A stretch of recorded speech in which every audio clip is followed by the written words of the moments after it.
என் பெயர் கார்த்திகா. நான் 3ஆம் வகுப்பு படிக்கின்றேன். தமிழ் மொழியின் பெருமை.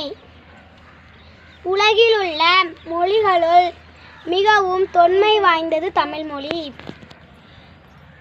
அமிழ்தினும் இனிய மொழியாக நம் தமிழ்மொழி விளங்குகிறது. தமிழ் தமிழ் என்று சொல்லிப் பாருங்கள், உங்கள் காதில் அமிழ்து அமிழ்து என தேனாய் பாய்வதை உணர்வீர்கள். அதனால்தான் செந்தமிழ் நாடெனும் போதினிலே இன்பத் தேன் வந்து பாயுது காதினிலே எனவும் யாமிர்த மொழிகளிலே தமிழ்மொழி போல் இனிதாவது எங்கும் காணவோம் எனவும் தமிழை போற்றி புகழ்கிறார் பாரதியார். தமிழுக்கு அமுதென்று பேர், அந்த தமிழின்பத் தமிழெங்கள் உயிருக்கு நேர் என பாரதிதாசனாரும் தமிழின் பெருமையை கூறுகிறார். இயல், இசை, நாடகம் என்னும் மூன்றும் இணைந்தது முத்தமிழ். இம்மூன்றும் துறைகளின் கீழ் தமிழ்மொழியின் வெளிப்பாட்டை காணலாம். எழுத்து நடை வாயிலாக வெளிப்படுவது இயல், பாடல்கள் மூலம் வெளிப்படுவது இசை, அங்க அசைவுகளுடன் வெளிப்படுவது நாடகம்.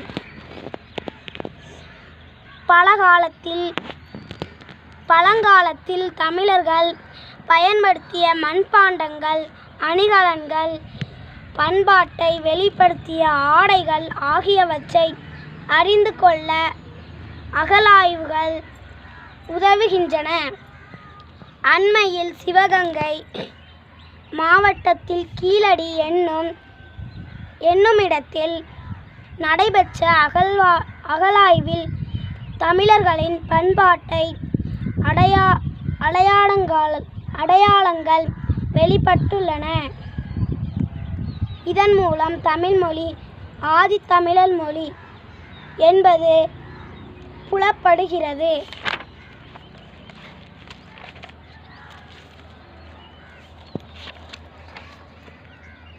கணியன் பூங்குன்றனார் எழுதிய யாதும் ஊரே யாவரும் கேளீர் என்னும் புறநானூற்று பாடல் தொடர் இன்றளவிலும் ஐக்கிய நாடுகள் அவையில்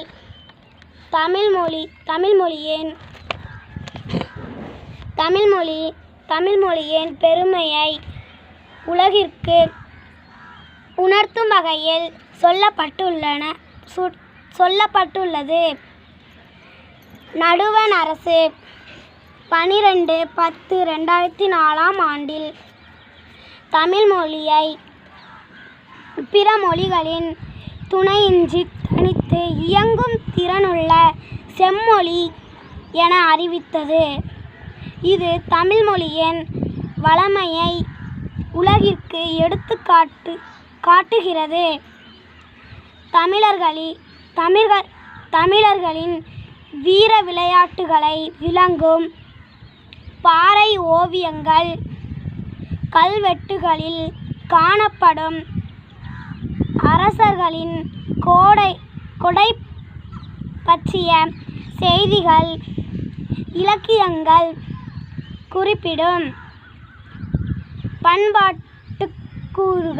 பண்பாட்டுக்கூறுகள் போன்றவை தமிழர்களின் வீரம், கொடை, பண்பாடு, விருந்தோம்பல் முதலான பண்புகளை தெளிவாக விளங்குகின்றன.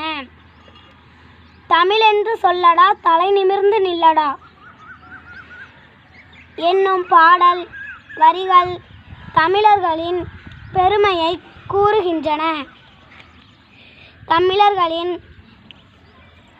எழுத்து, சொல், உணர்வு, ஒழுக்கம், வாழ்வு, பண்பாடு ஆகியவற்றை தமிழின் தொன்மையான இலக்கண நூலான தொல்காப்பியம் எடுத்து கூறுகிறது. வருகிறது. உலக மக்கள் அனைவரும்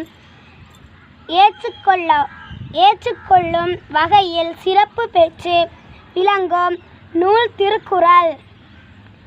உலக பொதுமறை என்று அழைக்கப்படும் இந்நூலில் தமிழரின் வாழ்வியல் நெறிகள் சொல்லப்பட்டுள்ளன.